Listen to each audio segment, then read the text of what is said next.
the ball's hit. That's anticipation. It's visualizing the controller is trying to execute a 4-second play with efficiency and accuracy, and the outfielder is trying to cover as much air and ground space that they can.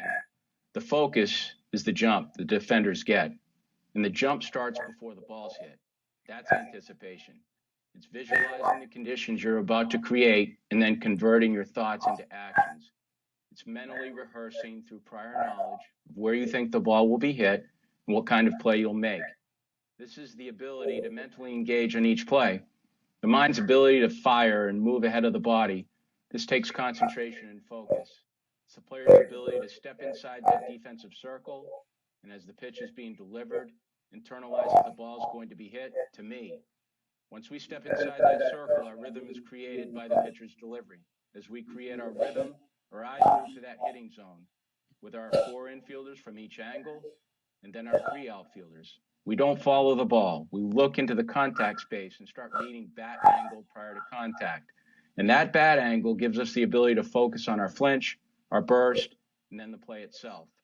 The ball is an in-game activity. Your internal clock will respond in a game if you create this activity over repetitively.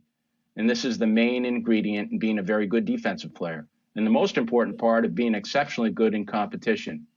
Let me give you a video example.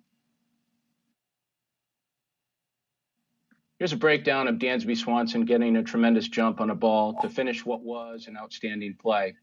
In that top left-hand corner, the flinch begins with a player's prep steps. He leaves the ground in his pre-pitch movement, then comes down, much like a tennis player returning serve. But what's noticeable is his timing of his pre-contact movements. As he starts to land, the ball's being struck. And because he's timed it well, his heels don't hit the ground, so he keeps his rhythm continuous. This may be the most important piece of getting a good jump.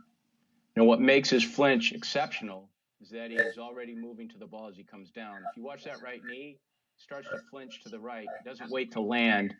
He moves as he's landing.